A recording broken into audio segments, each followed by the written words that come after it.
L'Algérie, depuis si longtemps le théâtre d'événements tragiques. Plus de 200 000 réfugiés venant des zones frontalières avaient quitté leur village pour gagner les régions voisines de la Tunisie et du Maroc. Ils n'amenaient que ce qu'ils pouvaient porter sur leurs épaules. Depuis lors, pour survivre, ils n'ont pu compter que sur la charité et la générosité de leurs frères humains.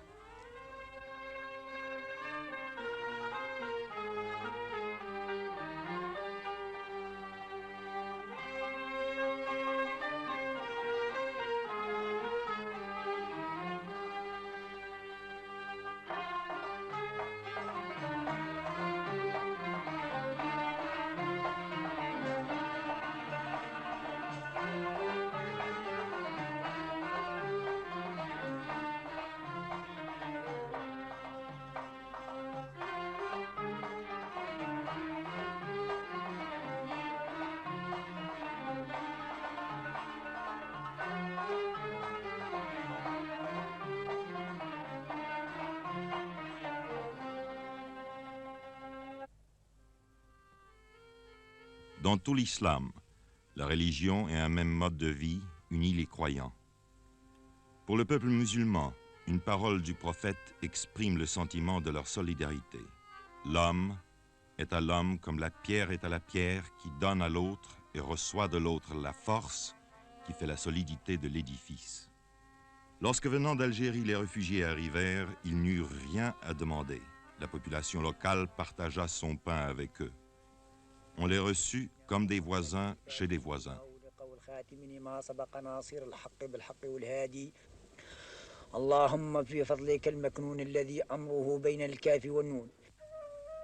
Mais la terre ne pouvait nourrir tout le monde.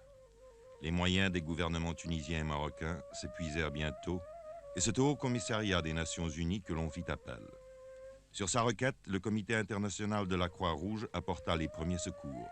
Puis, la Ligue des sociétés de la Croix-Rouge et le Haut-Commissariat organisèrent une opération plus vaste.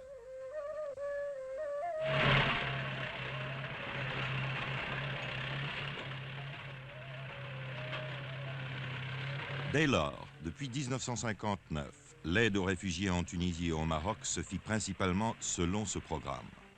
Plus de 275 000 rations par mois ont été distribuées à partir de cette année-là, au Maroc par 27 centres et par 33 en Tunisie. À Figuig, petite ville marocaine dans le Sahara, la distribution a lieu le 12 de chaque mois. L'équipe arrive la veille au soir après des heures épuisantes de voyage sur les rudes pistes du désert. Le chef d'équipe, un Suisse, fait le point de la situation avec le caïd. Une bonne partie des 4000 réfugiés qui touchent leur ration à Figuig vit dans le désert, certains même à 100 km de la ville. Dès que le soleil apparaît au-dessus de l'horizon, commence l'arrivée des réfugiés. Ils veulent être là dès la première heure, comme s'ils avaient peur de manquer la distribution. Dans certains grands centres où la distribution dure 2 ou 3 jours, les gens font la queue pendant tout ce temps-là, mangeant et dormant en plein air. Quand l'équipe arrive au lieu de la distribution, elle s'entoure d'une clôture de barils vides.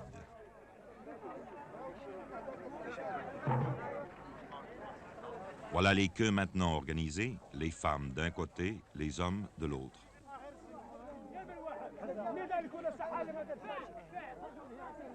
Ils observent très attentivement les préparatifs.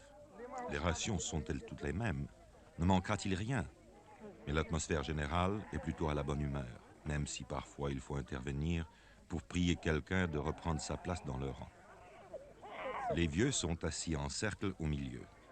Dans toutes les communautés musulmanes, les plus vieux chefs de famille sont entourés d'un grand respect. C'est pourquoi on leur laisse la priorité.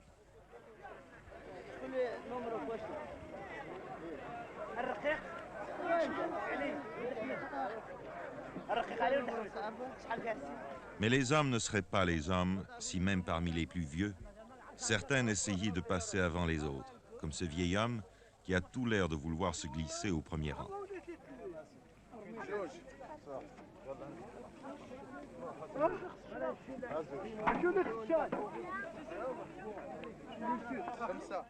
Chaque membre de la famille touche 120 grammes de savon.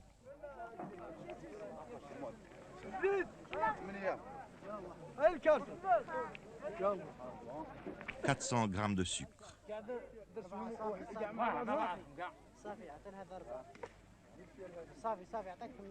400 grammes d'huile comestible, en fait la seule matière grasse utilisée dans la cuisine arabe. Les quarts de ration sont chaque fois soigneusement pointés. Les vieux servis, vient le tour des autres. À une certaine époque, les femmes étaient servies d'abord, mais à Figuig, les chefs de famille malins envoyaient tous leurs femmes, et les hommes qui venaient des lieux les plus éloignés devaient attendre jusqu'à la fin. Aujourd'hui, 10 hommes passent après 10 femmes. Remarquez, les femmes sont toujours les clientes les plus difficiles. Une hésitation de la part d'un homme du Croissant Rouge suffit à leur délier la langue.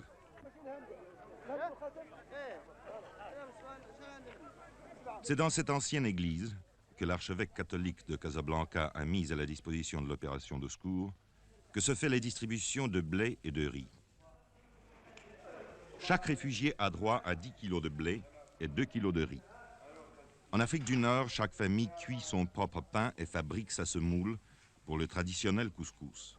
Un plat de semoule cuit à la vapeur, des légumes bouillis et de la viande ou du poulet, s'il y en a.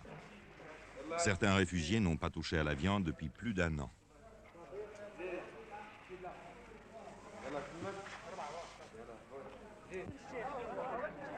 Autour de l'église, les enfants pauvres du pays viennent glaner les grains tombés.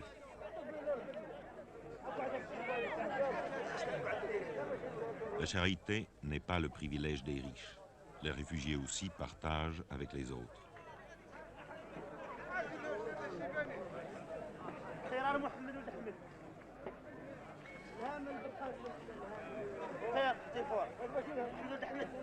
En moins de 2 heures, la distribution est faite. Certaines familles disposent en commun d'un moyen de transport mécanique. Mais la plupart repartent avec leur âne chargé de provisions mensuelles. La famille, ce n'est pas seulement le père, la mère et les enfants, mais aussi les grands-parents, les frères, leurs femmes et leurs enfants, et parfois aussi les cousins. Il arrive qu'une famille forme un groupe de plus de 20 personnes. À travers les rues principales de Figuig, les caravanes repartent, formant une longue procession.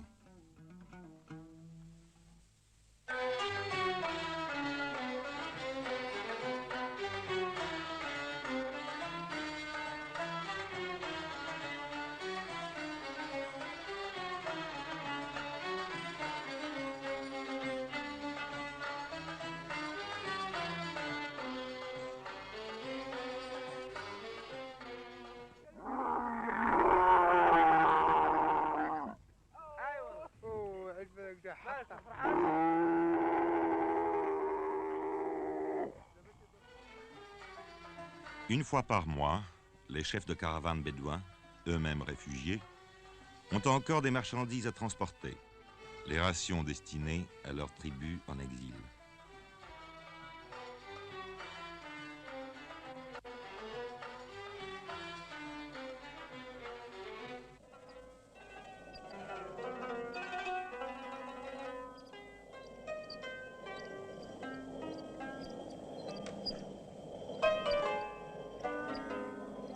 Aujourd'hui encore, on utilise des meules comme celles que l'on a découvertes dans les ruines romaines d'Afrique du Nord. Le blé vital. Le blé vital amené d'au-delà des mers dans les ports d'Afrique du Nord, emmagasiné, distribué, moulu, cuit, mangé. Le blé vital et les autres aliments ont créé l'union entre des peuples de races différentes.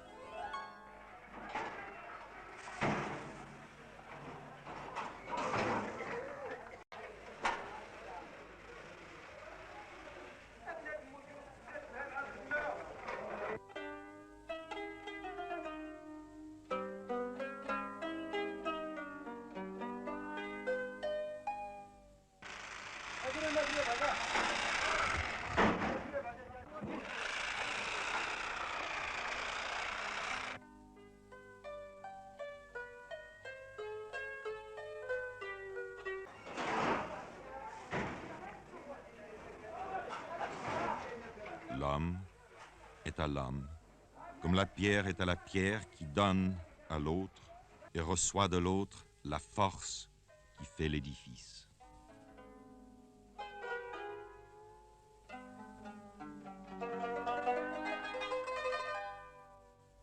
Cet élan ne s'est pas interrompu au cours de toutes ces années. Un arrêt dans la générosité, une défaillance dans l'organisation aurait entraîné la disette et la famine. Il y a eu des moments d'angoisse. Le coût annuel de l'opération, 8 millions de dollars, peut ne pas épuiser les limites de la générosité humaine, mais encore, faut-il les trouver?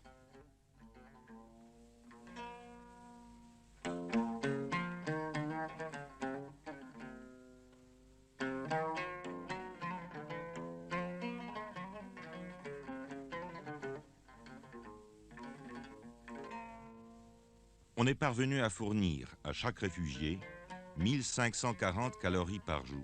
Cela signifie que la nourriture doit être préparée avec la plus grande économie pour que les derniers jours du mois, la famille n'ait pas faim.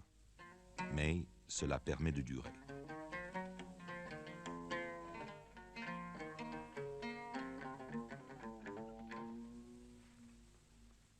Dans les montagnes, les réfugiés construisent eux-mêmes des gourbis.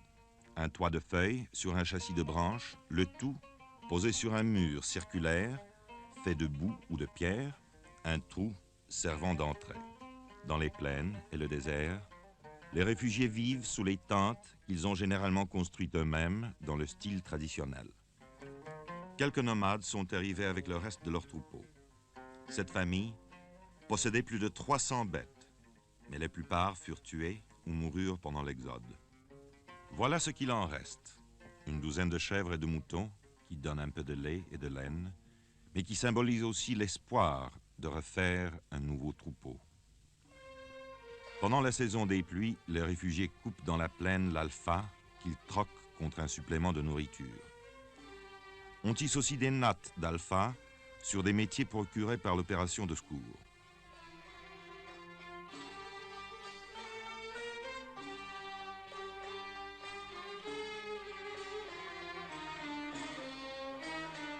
Ces nattes servent à réparer les tentes ou bien sont vendues sur les marchés locaux.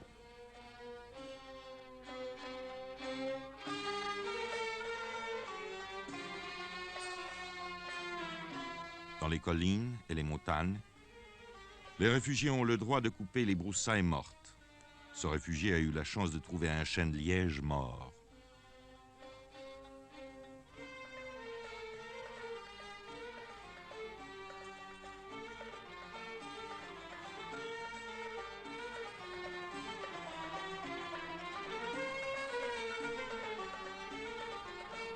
Il y en a assez pour en vendre une partie sur le marché de la ville la plus proche. Les gens de la ville ont toujours l'utilisation des broussailles.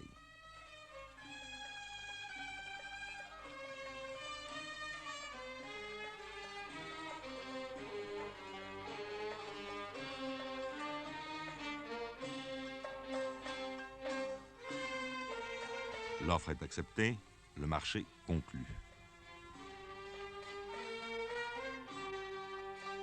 250 millimes pour une charge de bois, 2 nouveaux francs 50, à peine un demi-dollar. Le seul argent que cet homme ait eu entre les mains depuis 2 ans. Une aubaine. Maintenant, il peut ramener chez lui quelques épices et du thé. Mais la condition générale, pas d'argent, pas de travail, pas de terre, et l'angoisse en face d'un avenir incertain. Voilà ce qui rend l'exil lourd à tous les réfugiés, qu'ils soient en Europe, en Asie ou en Afrique.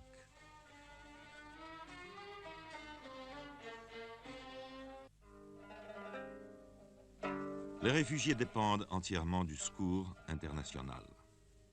Dans ces conditions, un régime de 1540 calories par jour est souvent tout ce qu'on peut leur donner. Et 1540 calories ne suffisent pas aux enfants en pleine croissance. Or, les enfants constituent plus de 50% des réfugiés.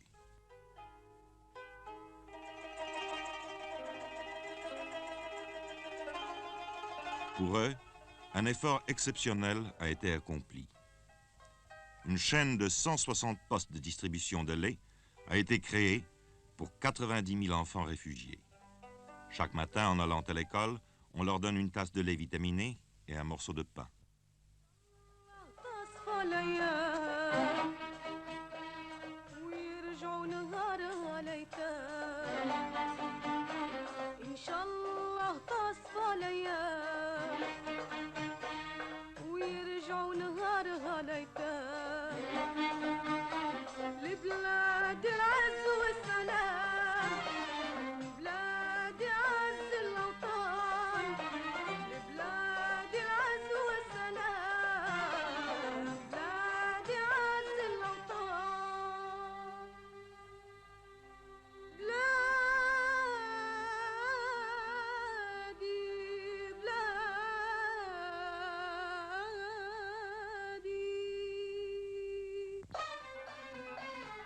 Aujourd'hui, les enfants réfugiés sont pleins de vigueur et de santé.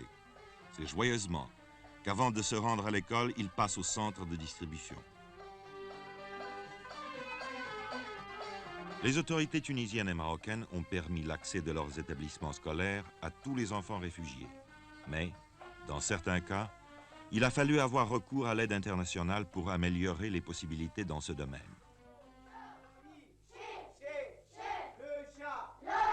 Le chat a griffé Yamina. Le chat a griffé Yamina. Chat, si, le chat. Il y a tant d'élèves que les cours sont donnés en 2 équipes. Mais la soif de connaissance est si grande que d'habitude le groupe de l'après-midi va au cours du matin et reste dehors pour l'entendre. De la même façon, le groupe du matin assiste au cours de l'après-midi.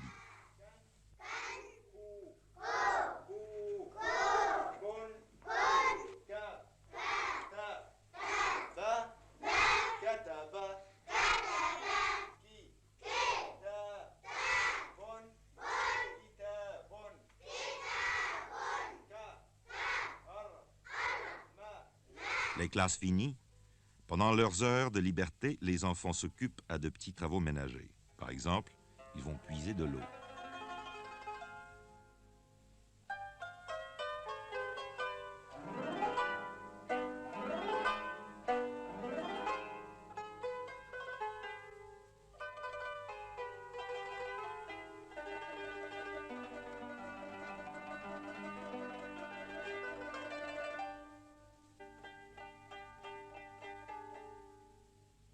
Mais comme tous les enfants, ils aiment jouer, même si les jouets sont rares. Voici un jeu que connaissent tous les enfants du monde. Il n'est besoin que de quelques cailloux qu'on jette en l'air pour les rattraper adroitement sur le dos de la main.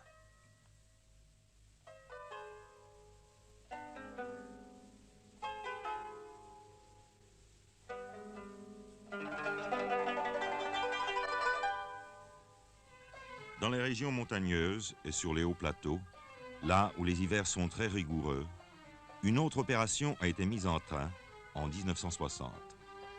À l'heure du déjeuner, les enfants se rassemblent devant la tente du Croissant Rouge et on leur donne un bol de soupe bouillante et un morceau de pain.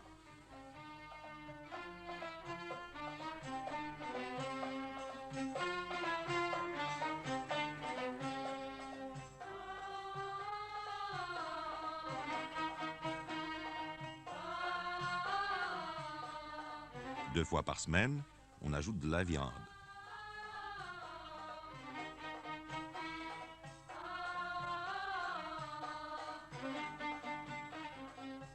Pour que maman sache qu'il a bien mangé sa soupe, on fait à l'enfant un petit signe sur la main.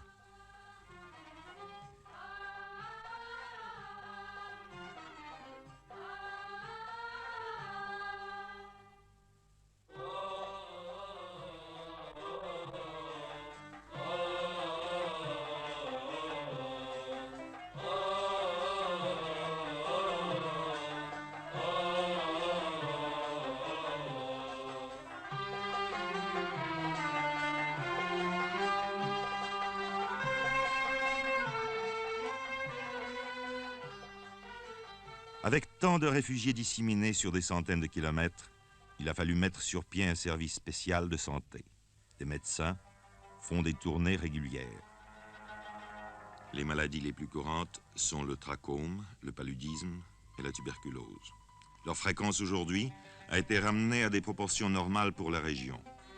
Mais c'est là une longue bataille à mener, qui fait partie de l'effort nécessaire pour élever le niveau de vie général.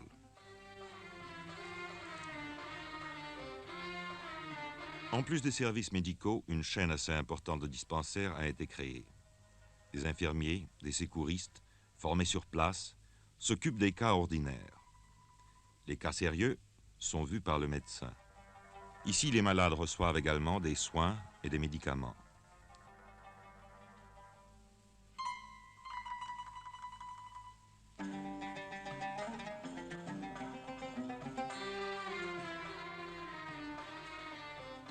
Ce service sanitaire est très apprécié par les réfugiés. Dans certains centres, on soigne journellement de 300 à 400 patients.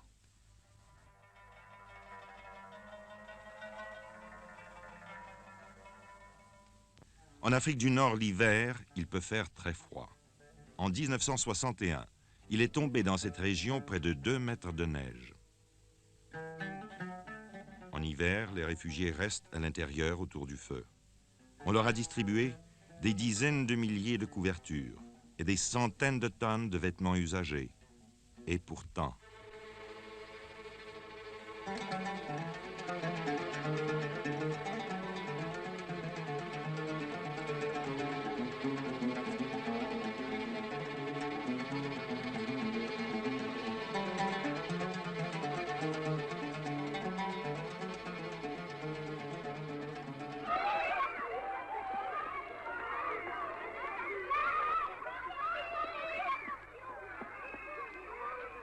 Une fois par an, on donne aux enfants une kashabia.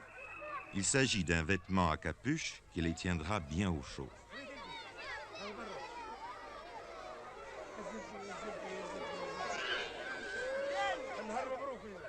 Avec la meilleure volonté du monde, il est impossible de faire comprendre à ces jeunes gens qu'il est inutile de se bousculer. Mais les enfants sont trop excités. Ils ont trop peur qu'en fin du compte, il n'y ait plus assez de kashabia pour tout le monde. Si quelque chose peut décrire l'extrême dénuement de ces enfants, leur dépendance totale d'une aide extérieure, c'est bien cela. Cette crainte de voir la générosité se tarir quand leur tour viendra.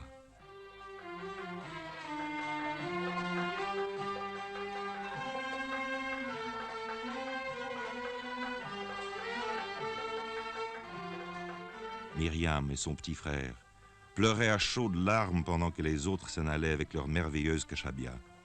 Ils étaient les derniers. Mais il en reste encore pour lui, pour elle. Et maintenant, on sourit presque.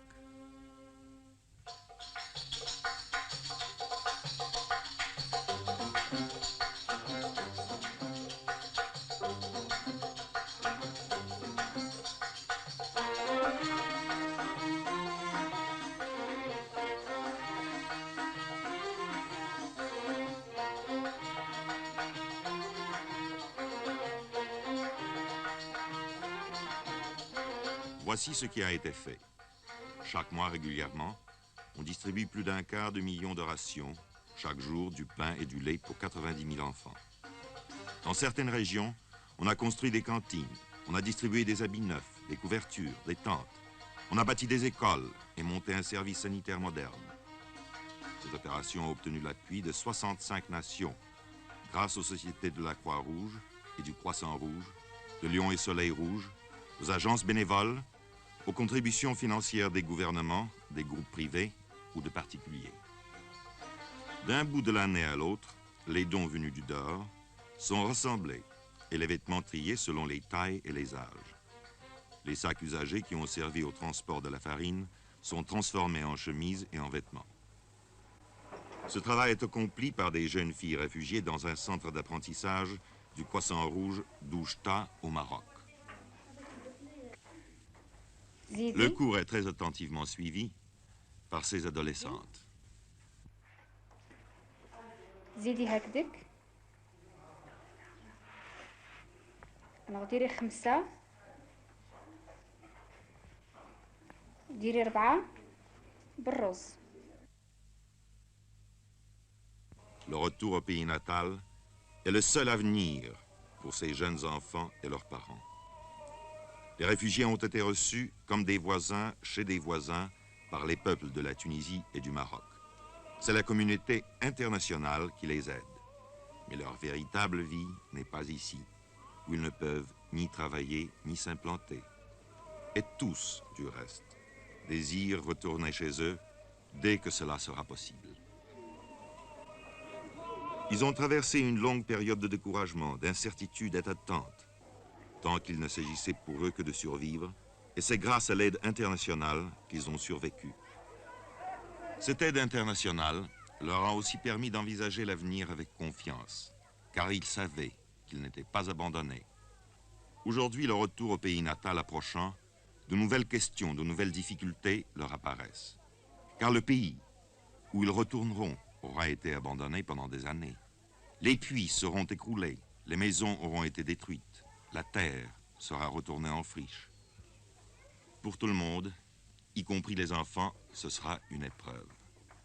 Il faudra donc continuer l'aide internationale jusqu'au moment de leur retour, afin qu'ils demeurent en bonne santé physique et morale pour aborder la période où ils devront entreprendre de reconstruire leur vie. L'aide internationale devra faciliter le passage de la vie oisive du réfugié au devoir sévère qu'exige la participation de chacun en tant que membre d'une communauté vivante. Un troubadour chante l'avenir à des enfants rassemblés. Ceux qui vous ont donné, dit-il, l'ont fait avec joie. En retour, vous leur donnerez votre gratitude. Vous vous efforcerez d'oublier les temps amers et de faire en sorte que la compréhension puisse régner entre les peuples.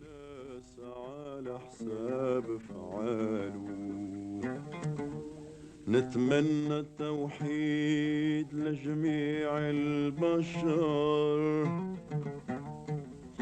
في عالم سعيد تزيان أحواله عالم حر جديد لبدا ينتصر وتزول